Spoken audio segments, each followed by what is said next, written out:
This is my trip to the quarries at Nantlle.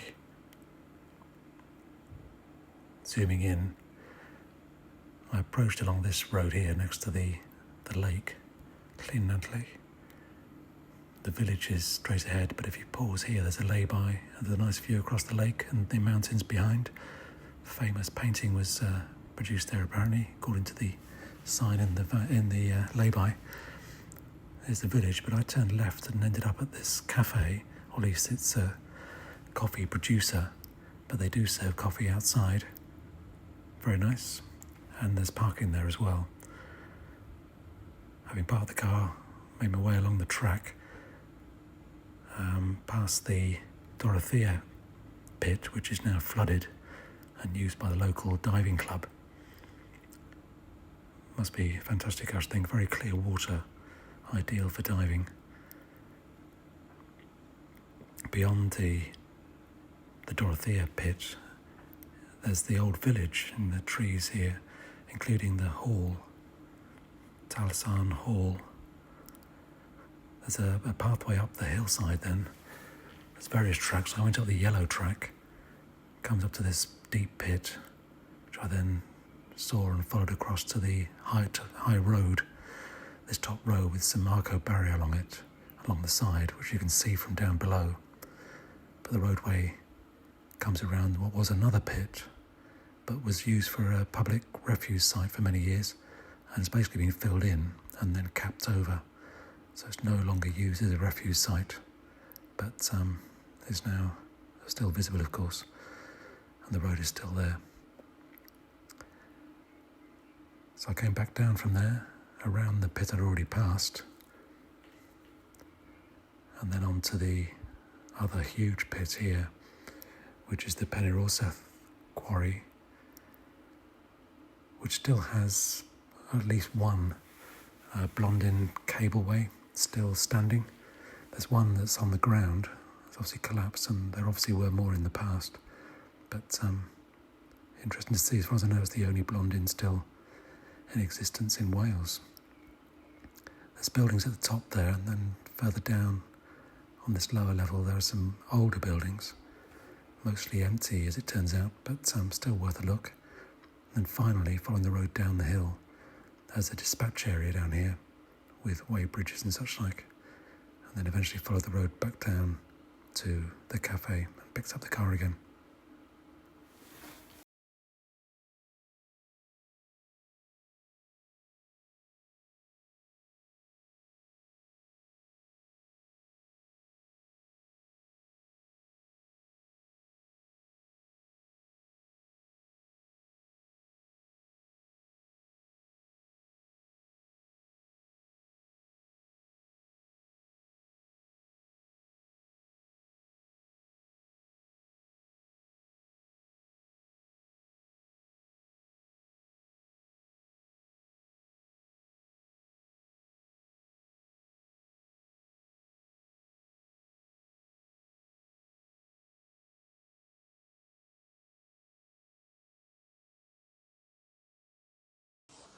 So here in the Dorethea Quarry, and next to the first lake, there's the ruins of what is obviously a very substantial house in its time. There's a entrance gateway behind me, and all these grounds, high wall, and then the house itself. Looking a bit sorry for itself now, but so it looks as if it was quite a substantial place. Lots of outbuildings. See the castellations on the top of that wall and the nice archway. And beyond it there's some buildings with iron gates across. Very nice. Yeah, it does look as if this structure is a winding or drum house. There's an inclined plane running off to the right, which is south, I believe. More ruined buildings. And over here, there's another pit.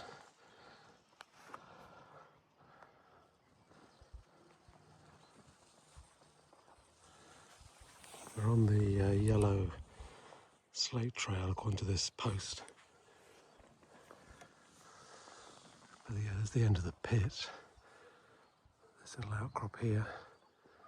And in the distance, you can see that there are some substantial buildings up there. If I can get to those. And then closer to hand, another relatively intact hut really there.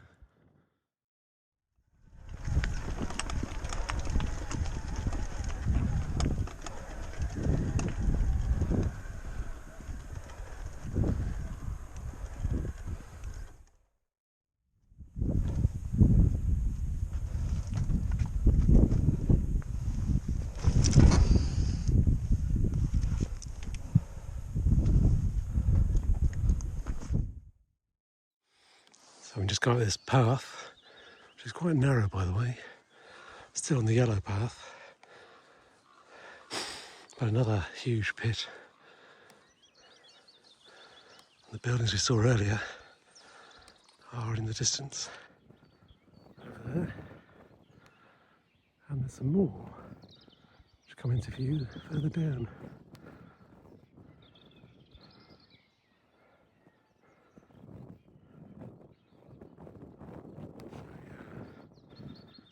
Again, this bit is dry, pretty much. Pretty precipitous drop right in front of me.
So this looks to be the top of the quarry. Another quarry over there, it looks as if it's still active. But over this side, and this is obviously the Llyn barrier I could see from below. And there's the natural lake. At least I assume it's natural. And here is the first deep pit with its beautiful turquoise colour. Perfectly clear water when you're up close to it. And I've also made my way over here, eventually coming up this path. And over there, the derelict buildings. It could be, is that a crane? No, I think I'm seeing things. And there were some buildings lower down, but they're hidden by the hill now. Yeah, nobody here at all. There are quite a few people on the track from the roadway down at from the cars and the houses. But up here it's just completely deserted. Stunning. Just on the way back down, stopped to get close to this pit, which is pretty gobsmacking and scary actually. Close to the edge here. And there's a big hole in the ground. Probably doesn't come out on the camera very well, but yeah, it goes right up to the top there, and there's the Llyn barrier at the top on the roadway that I just cycled back along. There's a white pipe running up the cliff face over there. I'd love to know what it is. There's another one I saw elsewhere in the quarry, but it's obviously a survivor from the quarrying days, but what it's for I've no idea. So I've come down into this pit, which is pretty deep, I was up at the level up there a minute ago, and there's this sort of plateau that I'm on now, but the pit carries on down a long way, as far again I would say, and it's blocked off here, and it's a sheer drop anyway, so I'm not going to be able to make it. I thought I might be able to get to the buildings, which are still up here, oops, up there. So I managed to find a way down here. I was up at that level over here, just behind this pinnacle, but I found a route down here. I'm going to explore those yellow things in a minute, but this pipe, or white thing at least, is in fact just a drain pipe, believe it or not. Just running up the workings, 90-degree at the top. I suspect, well, it looks like the remains of another one over here. Oops, but there is also a waterfall running down the cliff face to the right. So I suspect they were diverting that stream, maybe to avoid it upsetting something that they were doing. Anyway, and it looks as if up there is some kind of cable Blondin type apparatus. It's not an electrical cable for current domestic use, but it's definitely something industrial.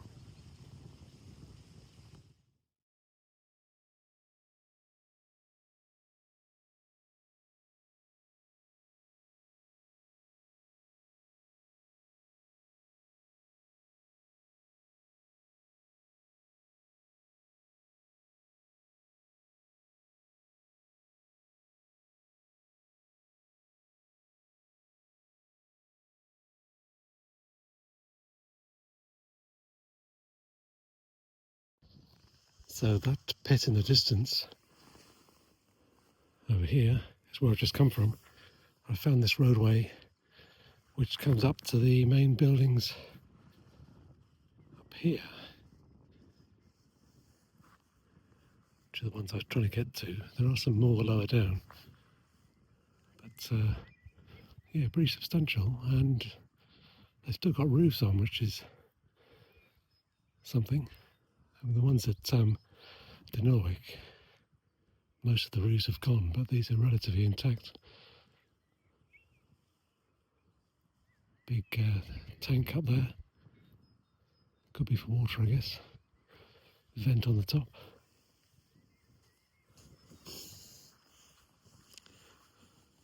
This little building here, though, looks to have some kind of machinery in it. Let's going to go and have a look. Yeah, so here's the bit I was just cycling around. Two yellow tanks way down there.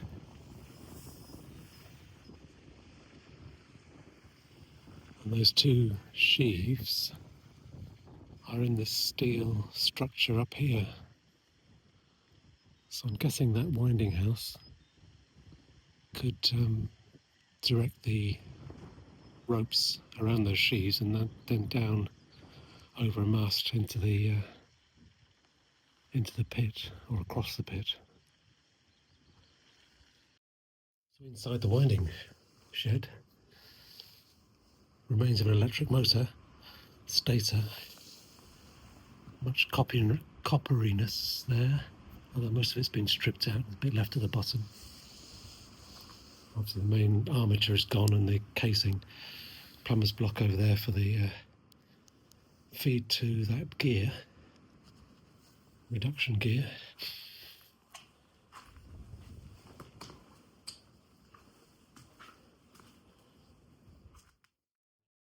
Operating levers down this end, but all the wire is still here. Nice pit for the drum to sit in, and plumber's blocks again for the axle shaft, and for this shaft here, which again has another reduction gear on the end. That's wood. Wouldn't stand on that perhaps, not without being a bit careful. So yeah, another reduction gear there onto the drum wheel itself, and a big band brake just this side of the gear wheel, or the gear. Not sure what that little trough is. Could be for water to throw onto the brake if it gets hot. It's like some kind of dog clutch on this side, on this lever, and on the other one. So that far wheel rotates independently of this one here by the looks of it. And some big foot pedals there on the floor.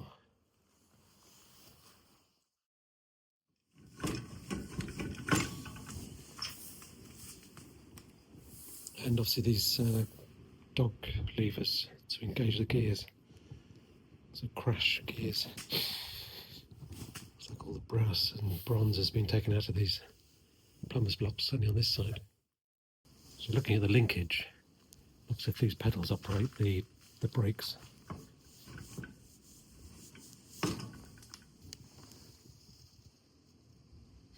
Yeah, amazing it's still here. These little quadrants got a brass part there, but looks just as a bearing surface, I think. Now this lever to slide more easily. So the rope comes off the bottom of the drum and through that slot in the wall, off down to the sheaves at the pit edge.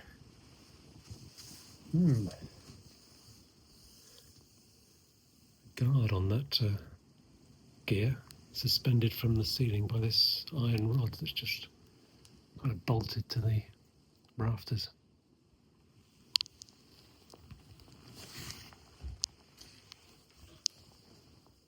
I'm cautious about these slabs, there you go. Don't look very secure.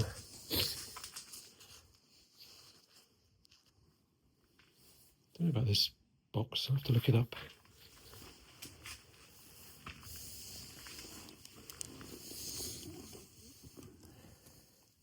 Got these plates in it and insulators on the top.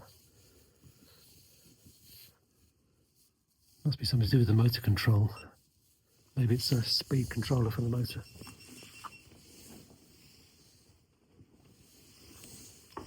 Oh, here's the armature. I was wrong. The armature hasn't gone, it's just lying over here. Slip rings on the front here.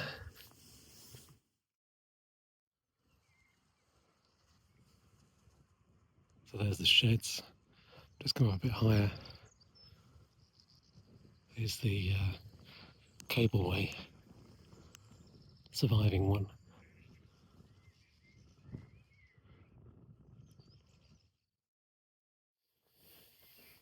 Not surprisingly, very similar machinery in here. It's slightly different though. It's an electrical box on the floor, knife switches in there.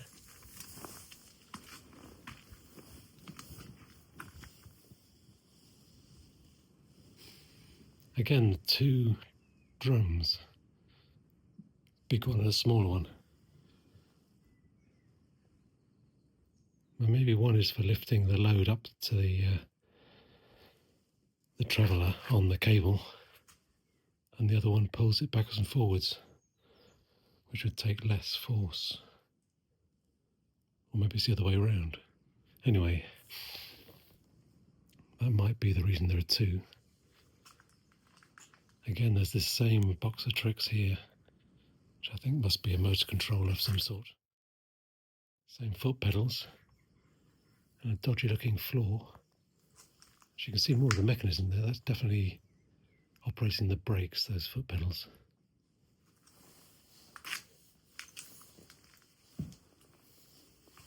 This looks to be a different arrangement for engaging the wheels. A bit more sophisticated. The other one was just a crash gearbox basically. This one could be some kind of clutch by the looks of it. This obviously slides on here in this keyway, which operates these levers, which probably is some kind of cone clutch, I would guess.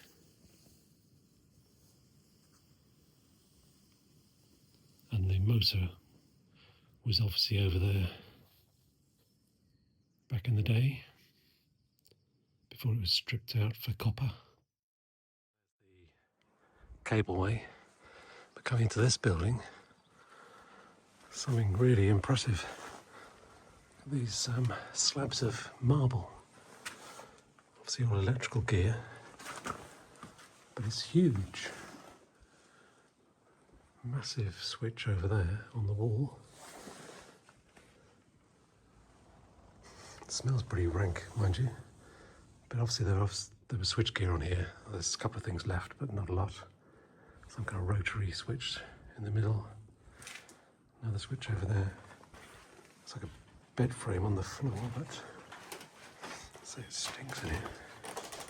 Sheet droppings, I think, mostly. This is one of the old buildings. Looks to be mostly taken over with farming debris. I love these big timbers. These timber posts on concrete bases, stop them rotting in the ground. That one over there has got a brick base. Electrical switchgear knocking around. Nice big brackets supporting the horizontal members. And this has got a sort of corrugated iron roof rather than slate. Seen better days, of course. Electrical switch gear. Actually some quite modern stuff here, actually. DIN rail.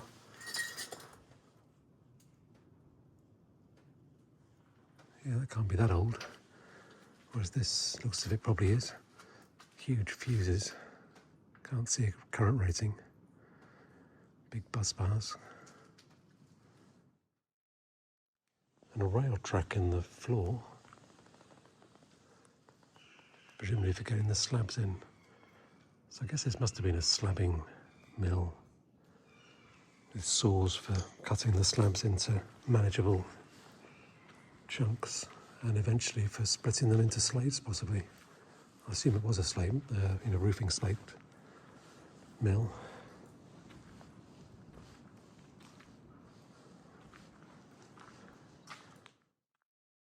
I recognise this. I think this is a machine for cutting slates. There's one here. It trims the edge of the slates to give them a clean edge. There'll be blades on here, which obviously have been taken off.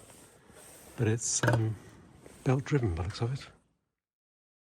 These slate slabs cemented in the ground look to be creating bays, presumably for operators to work in. Probably using one of those slate machines. Interesting. There's 1, 2, 3, 4, 5, 6, 7 bays. There's where that waste extraction channel runs underneath my feet and down off to the edge of the hill. There's the other end of that waste extraction channel, and yeah, it is obviously a conveyor. Rollers are clear here. Looks like they just dump it over the edge and then scrape it off the ground. Looks like a kind of digger of some sort down there and carts it off somewhere else.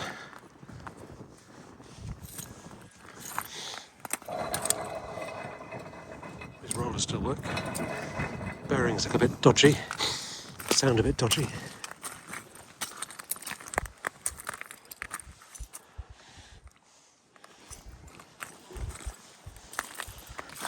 Spent one of my industrial training periods as a student apprentice at British Steel, working in the ore extraction plant. We used to spend the summer going around replacing rollers and the bearings on miles of conveyor. Happy days. Fortunately, it does look as if this main mill building has been sealed up. That doorway has been bricked up, or at least it's slated up with cemented slate. A massive crack in it down there. But yeah, shame. There's any machinery in there still.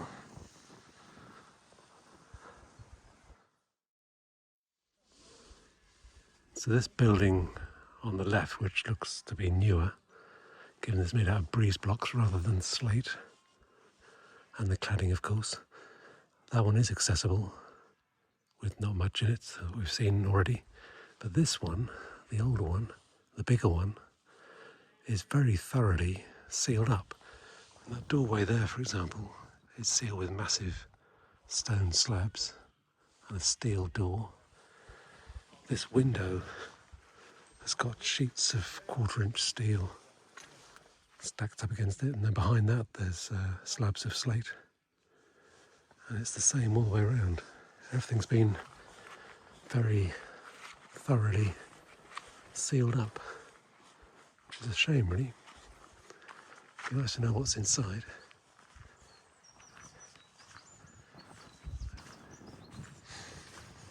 There's a steel door there with a padlock on, and that passageway's got a doorway at the end, wooden door, but it's, again, there's slabs of slate on the other side of the door. This one too. So yeah, somebody's decided they don't want people wandering around, which is fair enough. It's obviously private property, I guess, but yeah, shame. Nice to know what machinery is still in there, if any.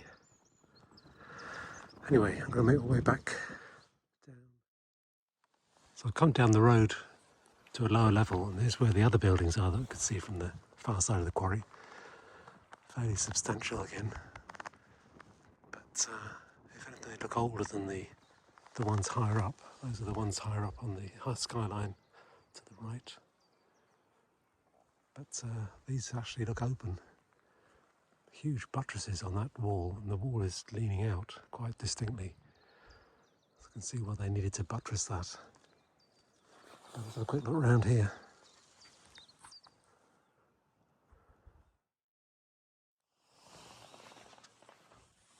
I have no idea what this would have been used for. All these hooks, obviously for holding something. I mean, it looks like something to be dried, but that can't be right. Quite like the way the brackets nest together. So these two up here, for example, share the same coach bolt through the wood. Also these bits of railway track sticking out the wall. Something obviously laid on here, but I don't know what. Another substantial building. Some sort of hearth over there against the wall with a chimney. And this looks a bit Heath Robinson. There's a I-beam across the wooden rafters up there covered in red lead, and then suspended from it is a bigger I-beam which comes across over here. Which I say looks a bit Heath Robinson. Presumably they used that to transfer blocks, perhaps, blocks of slate from one bay to the other. But so hanging it off the rafters like that does seem a bit of an afterthought. In this bay there's a nice little crane running on these steel beams. Looks to be manually operated, I would guess. The chains have all gone, but I think that's a chain wheel up there, would have been pulled by hand to manoeuvre it along the building, and a chain wheel up the top there, here, to raise and lower slate blocks, I guess.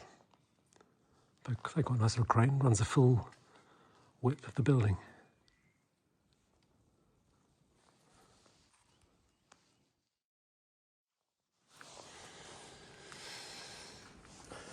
A nice looking saw table. T. Robinson and Sons Limited, Rochdale, England. big saw blade. Looks like a belt drive, but it's been probably modernised to be driven by an electric motor. I guess originally it was driven off line shafting. The floor is nice. It's these huge slabs, slate slabs, probably, 3 inches thick across the whole floor.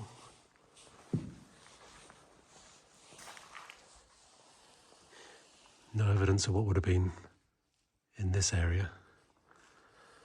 But a nice little drilling machine over here, again belt driven, but that's pretty cool. Big counterweight on this operating lever.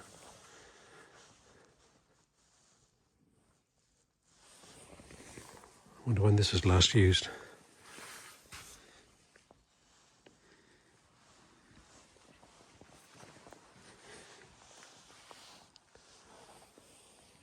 Again, T. Robinson and Son, Rochdale. And the remains of another saw table. I've just noticed that there is still line shafting in the roof up here. Quite a collection of buildings here, actually, scattered around, obviously built at different times, as they needed more equipment, I guess, and more space to work.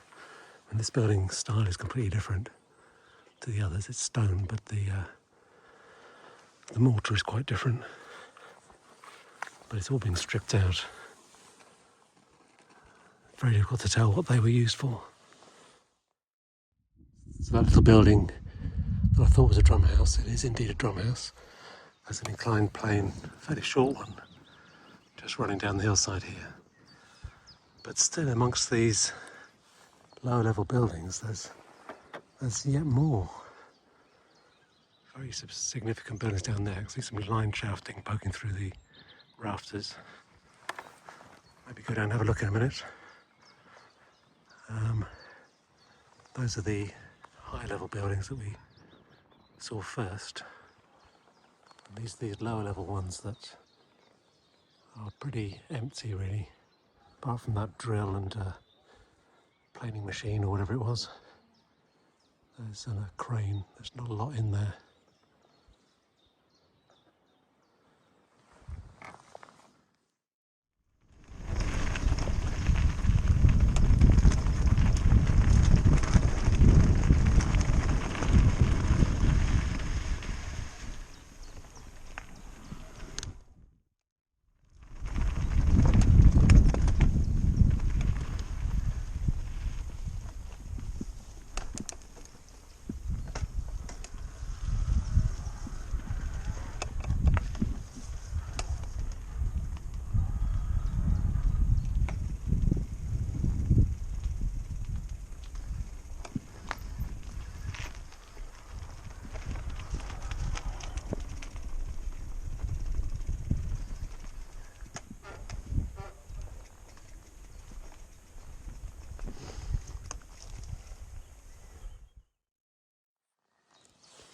Next lower level again.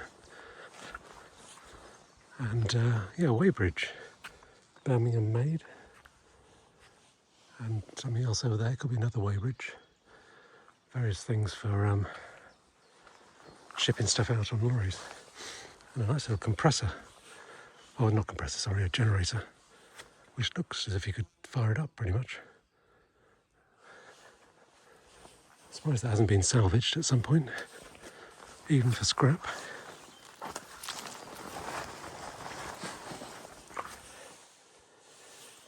Nice diesel smell. But yeah, that's fairly modern. Anyway.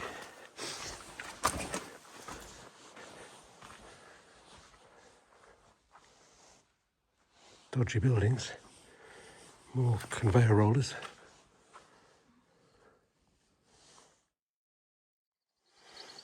This does seem to be in a dispatch area, perhaps. There's walkways, raised walkways there either side of a lorry, I guess.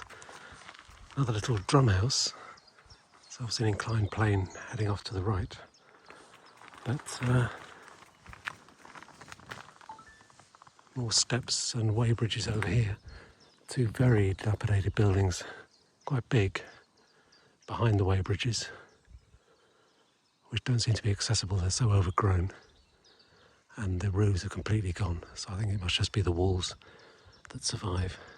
I would guess that they fell into disuse long before the quarry closed.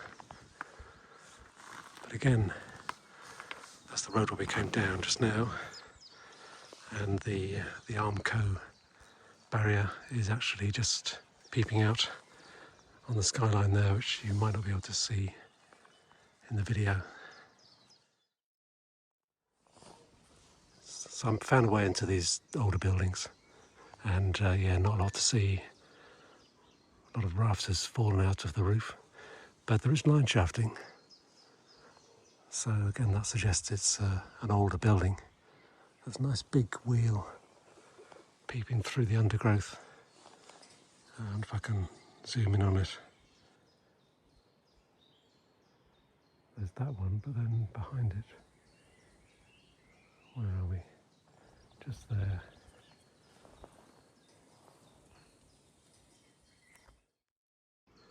So here's that bigger wheel.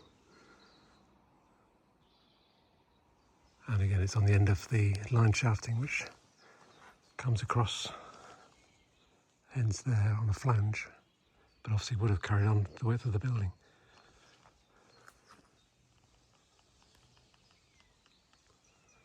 Yeah, pretty sorry state. Couldn't see it before, but there's an even bigger wheel here.